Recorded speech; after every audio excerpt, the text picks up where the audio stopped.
11 के छात्रों का अकाउंट्स के में क्या स्वागत है। अकाउंट्स के लेसन 4 में लेखांकन की शब्दावली। हमने अभी पिछले 2 बार में लेखांकन से संबंधित कुछ शब्द का मतलब समझा था। आज और आगे बात करते हैं। खाता। जब वित्तीय लेन देन का लेखा किया जाता है तब 2 पक्ष की आवश्यकता होती है, जिसमें एक खाते की आवश्यकता पड़ती है। यानी कि जब हम लेन देन करते हैं तो हमारे पास दोहरा लेखा प्रणाली में 2 पक्षों की आवश्यकता पड़ती है। जैसे कि हमने पहले पढ़ा है, एक पक्ष देने वाला, एक पक्ष प्राप्त करने वाला। ऐसी स्थिति में हमें 2 खातों की आवश्यकता पड़ती है, क्योंकि एक खाते को हम ऋणी करते हैं तथा दूसरे खाते को धनी करते हैं। क्योंकि एक ही खाते में कई लेन देन किसी अवधि विशेष में कई लेन देन हो सकते हैं। ऐसी अवधि में अगर हम उसका खाता ना खोलें तो वो लेन देन एक ही जगह पर नहीं हो सकते। तो हम एक ही खाते से संबंधित जितने लेन देन एक अवधि विशेष में जो हमने निश्चित कर रखी है, उस अवधि विशेष में जितने लेन देन उस खाते से संबंधित रोजनामचे में हो रहे हैं, उनको एक जगह व्यवस्थित करके लिखना ही खाता कहलाता। खतौनी में जिसको करते हैं हम, जिसको हम खतौनी भी कहते हैं। एक खाते में उन सारे लेन देन उससे संबंधित, यानी कि मान लो हमने राम का खाता खोला तो राम से संबंधित जितने भी लेन देन उस एक माह की अवधि हो सकती है, एक सप्ताह की अवधि हो सकती है, या 3 मासिक अवधि हो सकती है। जो भी अवधि हमने निश्चित कर रखी है, उस अवधि में जितने भी राम से संबंधित लेन देन होंगे रोजनामचे में, उसको राम के खाते में लिख दिया जाएगा। ये कहलाता है खाता। इसी तरह ये खाते हम 3 प्रकार के, हमारे दोहरा लेखा प्रणाली में 3 खातों का प्रचलन है जिनका हम प्रयोग करते हैं। नंबर 1 है वास्तविक खाता, यानी कि जो वास्तविक खाते से मतलब है जो वास्तव में छुआ जा सके, महसूस किया जा सके, दिखाई दे, वो उस खातों को हम कहते हैं वास्तविक खाते। अवास्तविक खाते का मतलब ऐसे खातों से है जहाँ पर हमें एक पक्ष का तो पता लग रहा है। यानी कि मान लीजिए किसी को हमने व्यय करा, कोई चाय मंगाई। ऐसी स्थिति में चाय तो हमारे पास से चली गई, हमारे पास से पैसा तो चला गया, लेकिन हमारे पास कोई वस्तु के रूप में कोई वस्तु नहीं आई। ऐसी स्थिति में क्योंकि हमें दोहरा लेखा प्रणाली के अंतर्गत 2 खातों का प्रयोग करना है, इसलिए एक खाता हम अवास्तविक बना लेते हैं, जिसको मतलब 2 खातों की लेन देन को पूरा करने के लिए दूसरे खाते का निर्माण कर लेते हैं। ऐसे खाते को हम कहते हैं अवास्तविक। तीसरा खाता होता है व्यक्तिगत खाता। व्यक्तिगत खाते का मतलब है अगर हमने किसी व्यक्ति से लेन देन किया है तो वहाँ वो खाता कहलाएगा व्यक्तिगत खाता। जैसे राम का खाता, श्याम का खाता, राम एंड कंपनी का खाता, ये खाते कहलाते हैं व्यक्तिगत खाते। अब बात करते हैं, यहाँ पर निम्नलिखित बातों का ध्यान रखना अति आवश्यक है। जब आप लेन देन करें, जब रोजनामचे में लेखा करें, तो निम्नलिखित बातों का ध्यान आवश्यक रखें। लेखा की पुस्तकों में ही व्यवसाय के लेन देन का लेखा करना चाहिए। जैसे रोजनामचा, रोकड़ वही व अन्य सहायक वही जो आपकी संस्था में निश्चित किया गया है, जिसमें लेखा करने के लिए केवल वहीं पर उसकी एंट्री, लेखे की जो लेन देन हम कर रहे हैं उसकी एंट्री वहीं पर करनी चाहिए। रोजनामचा में कर सकते हैं या रोकड़ वही में कर सकते हैं, या कोई अन्य सहायक वही भी रखी हुई हैं तो अन्य सहायक वहीयों में भी उसका लेखा करना चाहिए। यहाँ ये नहीं कि एक ही जगह कर रहे हो। अगर आपके पास रोजनामचा के साथ सहायक भैया भी रखी हैं तो सहायक भैयों में भी, या रोकड़ भैया केवल रोकड़ भैया और सहायक भैया हैं तो रोकड़ भई में एंट्री कीजिए, रोजनामचा है तो केवल रोजनामचे में एंट्री कीजिए। तो जहाँ में उसमें लेखा जो आपकी संस्था में रखा हुआ जिस प्रकार से व्यवस्था है उसी अनुसार ही लेखा किया जाना चाहिए। पुस्तकों में, लेखा पुस्तकों में ही लेखा किया जाना चाहिए। व्यापारिक लेन देनों को नियमबद्ध ढंग से लेखा वहीयों में लिखना लेखा या प्रविष्टि कहलाता है। यह रोजनामचे में लिखा जाता है। रोजनामचे में जो हम लेन देन का, किसी लेन देन का लिखते हैं तो उसको कहते हैं हम लेखा या प्रविष्टि करना। ये बिल्कुल नियम के तहत होगा। जो दोहरा लेखा प्रणाली के इसमें नियम हैं वो यहाँ पर पूरी तरह से लागू किए जाएंगे। उन्हीं नियमों के आधार पर ये लेखा होना चाहिए। लेखा अवधि से तात्पर्य है उस अवधि से है जिस अवधि के लिए व्यापारी अपनी पुस्तकों में लेखों को लिखता है तथा परिणाम प्राप्त कर आने वाले वर्षों के लिए रणनीति बनाता है। ये अवधि प्राय 12 माह की होती है, यानी कि 12 माह की 1 साल की अवधि होती है जिसमें वो क्या करता है, इसी लेखा अवधि में ही लेखा किए जाने चाहिए। यानी कि जो हमने लेखा अवधि निश्चित कर रखी है उस अवधि के लेखे उसी अवधि वाली लेखा पुस्तकों में किए जाने चाहिए। कहीं ऐसा नहीं है इस साल का लेखा अगले साल की लेखा वही में कर दिया, या अगले साल की लेखा वही का लेखा इस साल की लेखा वही पुस्तकों में कर दिया, ऐसा नहीं होना चाहिए। प्रत्येक लेन देन में एक पक्ष डेबिट और दूसरा पक्ष धनी किया जाता है, इसका ध्यान रखना चाहिए। अगली बात करते हैं, रोजनामचे में किए गए लेखे के दोनों खातों की रकम उन खातों के ऋणी या धनी पक्ष में हस्तांतरित की जाती है। रोजनामचे में जब हमने एंट्री कर ली तो 2 खाते होंगे, एक ऋणी हो रहा होगा और एक धनी हो रहा होगा। ऐसी स्थिति में जो रकम लिखी हुई है वो उन खातों में जाकर, अगर वो खाता ऋणी हो रहा है तो ऋणी पक्ष में लिखेंगे, अगर जिस खाते में हम एंट्री कर रहे हैं वो खाता धनी हो रहा है तो उस खाते के धनी पक्ष में एंट्री लिखा कर देंगे, यानी कि वो रकम लिख देंगे। इसके बाद एक निश्चित अवधि के बाद खातों के ऋणी पक्ष तथा धनी पक्ष का योग करेंगे, यानी एक हफ्ते का हो सकता है, 1 सप्ताह का हो सकता है, 1 माह का हो सकता है।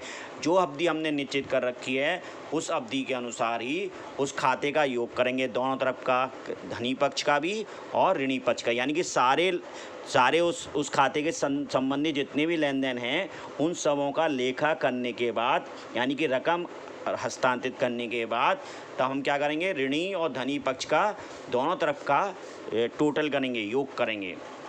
उसके बाद अगर ये ऋणी पक्ष में, यानी कि ऋणी पक्ष में शेष निकलता है, इसका मतलब है धनी पक्ष का योग ज़्यादा है और ऋणी पक्ष का योग कम है, तो ऐसी स्थिति में ऋणी शेष निकलेगा, यानी कि ऋणी की तरफ बैलेंस निकलेगा, उसको हम कहेंगे ऋणी शेष। इसके बाद अगर किसी खाते में ऋणी पक्ष का योग अधिक है धनी पक्ष के योग से, तो ऐसी स्थिति में उस खाते का शेष निकलेगा धनी पक्ष में, उसको कहेंगे धनी क्रेडिट बैलेंस या धनी बैलेंस, धनी शेष। अब बात करते हैं आगम या इनकम की। इनकम ये क्या चीज़ होती है, निरंतर प्रकृति वाले आगम वाले आय को आगम कहलाती है। जैसे बिक्री से प्राप्त आय, किराया, कमीशन की प्राप्ति, यानी कि जो हमें निरंतर के रूप में व्यवसाय की अवधि में निरंतर प्राप्त होती रही हैं, मतलब भुगतान जिनका हमें मिलता रहा है, वो तो कहलाती हैं आय या आगम। इसी तरह बात करते हैं व्यय की, यानी कि एक्सपेंडिचर, एक्सपेंसेस क्या चीज़ होती है, वस्तुओं और सेवाओं की लागत ही व्यय कहलाती है। या अगर कोई वस्तु है हमारे पास या सेवा है, उसकी लागत पर जब हमने उसको क्रय करा होगा या बनाया होगा तो जो खर्चा हुआ होगा वही व्यय कहलाता है।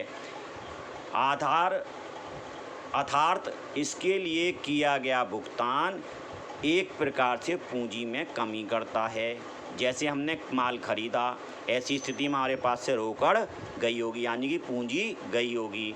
किराया, कमीशन का भुगतान किया, ऐसी स्थिति में हमारे पास से रोकड़ जारी हो रही, यानी कि जब हमने किसी वस्तु या सेवा को खरीदा, क्रय के रूप में भी हम किसी वस्तु या सेवा को खरीद रहे होंगे, अगर हम किसी को किराया या कमीशन दे रहे होंगे तब भी हम धन का भुगतान, पूंजी में से धन का भुगतान कर रहे होंगे। तो ऐसे इसको कहते हैं व्यय या एक्सपेंसेस। अब बात करते हैं स्थायी संपत्तियों को खरीदने या निरंतर ना होने वाले खर्च को हम कहते हैं पूंजीगत व्यय। पूंजीगत व्यय का मतलब है अगर हमने अवधि में बार बार ऐसे खर्चे नहीं किए हैं, यानी कि लगातार निरंतर खर्चे नहीं किए हैं, तो इसको कहते हैं पूंजीगत व्यय। ये ज़्यादातर संपत्तियों को खरीदने के लिए किए जाते हैं, यानी कि एक संपत्ति खरीद ली तो साल में एक आध बारी संपत्ति खरीदी जाती है, बार बार तो खरीदी नहीं जाती, तो ऐसे व्यय को हम कहेंगे पूंजीगत व्यय। इसी प्रकार लेखा अवधि में होने वाली आय जो निरंतर नहीं होती वो पूंजीगत लाभ या आय कहलाती है। मान लीजिए कि कोई लाभ हुआ अचानक, तो वो बार बार तो हो नहीं रहा है। मान लीजिए कोई हमने रद्दी बेच दी या कोई बेकार माल ख़राब माल जो हमारा वेस्टेज थी वो बिक दी, तो ऐसी स्थिति वो हमें बार बार तो मिलेगी नहीं, उससे इनकम हमारे पास बार बार तो होगी नहीं। तो जो इनकम हमें लगातार नहीं होती है लेखा अवधि में, बार बार नहीं होती है, तो ऐसी इनकम को हम कहते हैं या आय को हम कहते हैं पूंजीगत लाभ या आय। अब बात करते हैं व्यवसाय में लेन देन में होने वाली वस्तु या सेवा को प्राप्त करने के लिए कुल किया गया खर्चा वस्तु या सेवा की लागत कहलाता है। ये अभी हमने पहले भी सीखा था। यानी कि व्यवसाय में लेन देन, जो वस्तु हम व्यवसाय में बिक्री, लेन देन से मतलब है केवल व्यवसाय में जिसकी हम बिक्री कर रहे हैं, ऐसा नहीं है कुछ और वस्तु जो जिसका, जैसे मान लो कपड़े का व्यापार है, तो कपड़े के व्यापार को हमने खरीदने में या उसकी अगर कुछ और काम उसके लिए किया है, कोई और खर्चा उसमें किया गया है, माल ढो कर लाए हैं, माल ढुलाई खर्चा दिया है या अन्य कोई खर्चा किया है, अगर उस पर जो उसका लेन देन हम, जिसकी बिक्री हम अपने व्यवसाय में करते हैं, तो वो कहलाता है लागत। यानी कि जैसे मान लीजिए हमने कोई वस्तु थोक मात्रा में कहीं थोक बाज़ार से ख़रीदी और उसको हम फुटकर में बेचते हैं, तो ऐसी स्थिति में मान लो 1000 रुपये की वस्तु थी और उस पर 10 रुपये लाने का खर्चा आ गया, तो उसकी जो व्यय खर्च वो हो गया, लागत हो गई 110 रुपये। यानी कि 100 रुपये में तो वस्तु हमने खरीदी थी, 10 रुपये उसे लाने में खर्च हो गए, तो इसका मतलब हमारे लिए उसका मूल्य हो गया 110 रुपये। यही कहलाती है लागत। इसके बाद एक निश्चित अवधि में व्यापारिक संस्था द्वारा की गई वस्तु या सेवा की बिक्री से कुल प्राप्त रकम को आगम कहते हैं। आगम का मतलब है बिक्री, आप पैसा भुगतान की प्राप्ति। यानी कि एक निश्चित अवधि में, जो हमने निश्चित अवधि कर रखी है, उसमें बिक्री से, यानी जो हमारी व्यापारी संस्था द्वारा जो वस्तु हम जिस वस्तु में लेन देन करते हैं, अगर उसकी बिक्री की गई है और उससे जितना रकम हमें प्राप्त हुई है वो कहलाएगी आगम। आगम में से लागत घटा दें तो लाभ की प्राप्ति हो जाएगी। यानी कि जो मान लीजिए जो हम अभी एक उदाहरण ऐसे लेते हैं, जैसे हमने 100 रुपये की अभी एक वस्तु खरीदी और 10 रुपये उस पर भाड़ा खर्च किया, इसका मतलब हमने 110 रुपये हमारी वो लागत हो गई। अब उसी वस्तु को हमने 150 रुपये में बेच दिया, तो ऐसी स्थिति में 150 क्या होगा, कुल बिक्री हो गई हमारी, और हमने लागत इस पर खर्च कितनी की थी, 110 रुपये। यानी कि 150 माइनस 110, 40 रुपये का लाभ हमें इस पर मिल गया। ये कहलाता है आगम। आगम में से लागत घटाने पर लाभ की प्राप्ति हो जाती है। यानी 40 रुपये में क्या चीज़ है, ये लाभ, प्रॉफिट। इसके बाद बात करते हैं निश्चित अवधि में व्यापारी संस्था द्वारा की गई वस्तु या सेवा की बिक्री का कुल योग कुल या आवधिक बिक्री कहलाती है।